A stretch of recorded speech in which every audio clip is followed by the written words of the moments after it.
Greetings to you, students. Let us try and make up for the time lost. It seems that we are constantly being disrupted with our lectures, but I hope everyone will bear with us.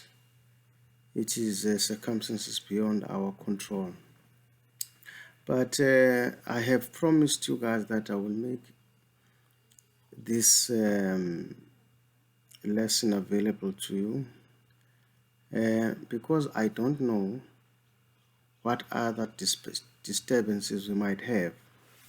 So I have decided to prepare this one and also inform you that you must prepare for the second assessment and also prepare for your exams.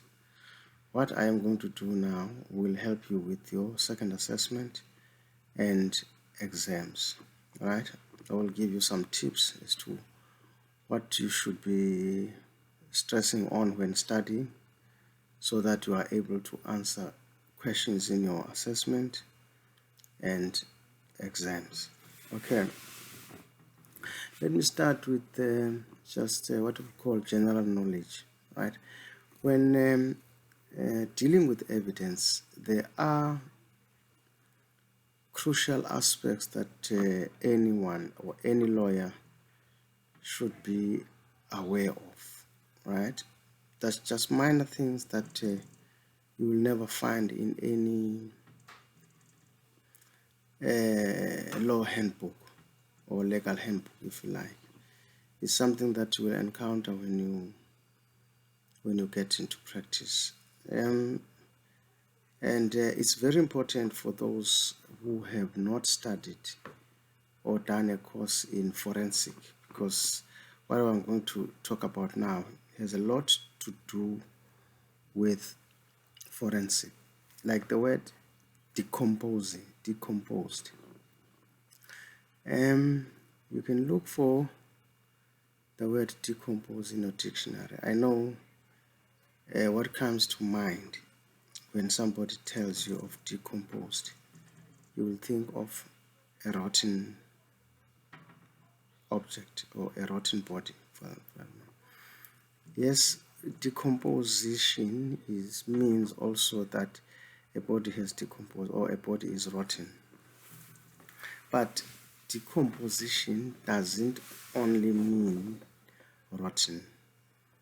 You can even decompose numbers, and also a body that has been bent beyond recognition, and when you touch it, it just disintegrates. You'll see ashes disintegrating. That body, although it's not rotten, is termed as decomposed. That's also another form of decomposition. So you need to be aware of these things. There is something also called polygraphy. You are still yet to find out whether a polygraphy test can actually result in your client being sentenced or convicted because he failed a polygraphy test. In our law, polygraphy test is not enough.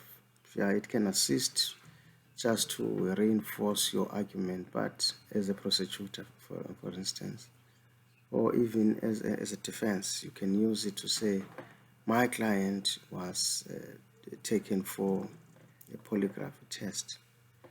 Sometimes they call it a lie detector test. You can you see, when you get these terms, because I know most of you do not know what do I mean by polygraphy test or lie detector test. You've never been exposed to that. So if you hear a new concept, you have a duty to go and research it, whether you go to YouTube or you go to Google. Google will tell you what is it. I've told you now about decomposition. Some people might not know what is decomposition. You do the same thing. and also polygraphy test or lie detector test. You must do it. There are people, for instance, if you kill, like the people are saying, kill the boer, kill the farm. If those people literally do that what is contained in that slogan, they will find themselves justified. They won't feel any guilt. They'll say, okay, we know whites came to our country and stole our land, so I am justified if I kill. So if he ask questions about killing, you say no. Did you commit marriage? Say no, I did not, and answer without any conscience betraying him because he thinks that he has done the right thing. If you think you are right, because the lie detector test plays with your conscience. It plays with your blood flow into to your head. It will have those changes once you you feel that what you did was immoral. Then your the way you think and the blood flow will change. That's what changes those signals in a lie detector test. Then people say you have failed it. But if you are calm, even if you have committed that crime, you can still, if you think you did the right thing, you will say, I am not guilty. It was necessary, or it was you raise some grounds of justification, but denying everything. So your morals do not feel betrayed. So that is the polygraph test or lie detector test, right? Right. Let us talk now about what is meant by inconsistent statements. Remember when we talked about the manner in which you present your evidence, is that the witness will be sworn in. Everybody now in class knows how to swear a witness in. What do you say? And remember that if a person does not believe in God, will do a solemn affirmation, right? So a person will solemnly affirm that the evidence that they are going to give is the truth and nothing but the truth. And they, instead of saying, so help me God, they will say, I solemnly affirm. Right? Okay. What is important now? If you want to raise any point about an inconsistent statement, that means you will first form the basis of that statement. How do you form the basis of the statement?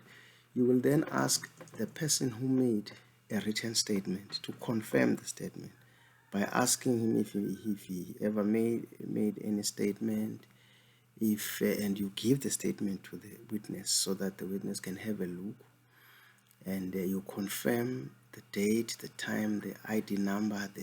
Sometimes there's also the cell phone number or telephone number of the person making that statement, the address, and then you will go down and look at the date when the statement was commissioned.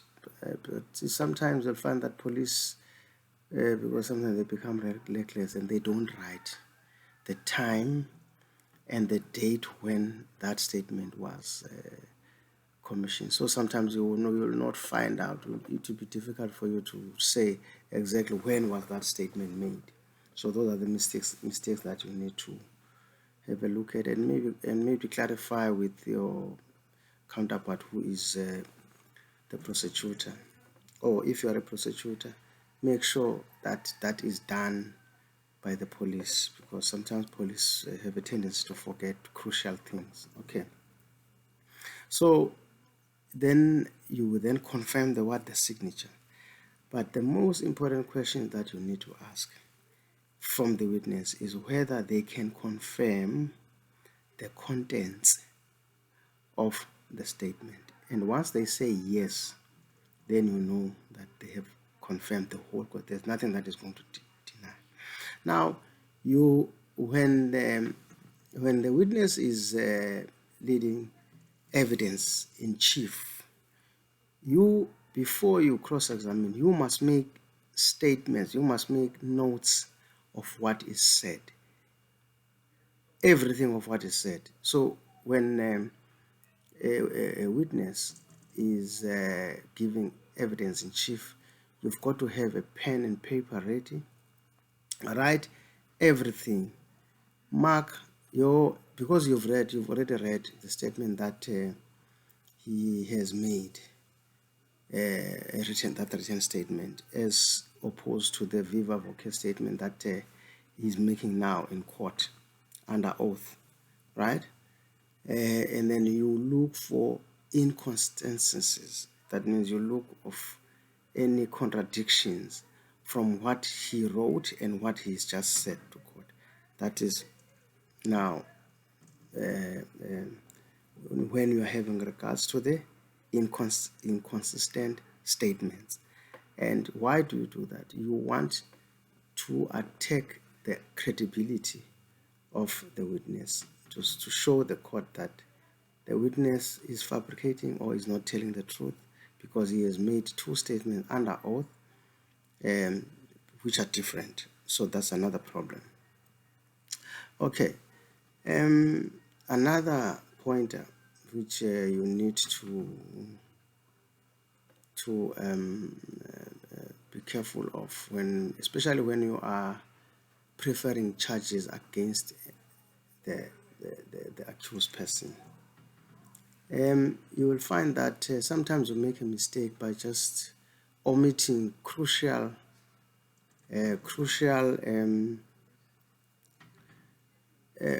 charges that you should have laid against this accused. But by being reckless or careless, you just omitted, and yet it was going to help your case or make the case serious. I remember I told you a story about people who were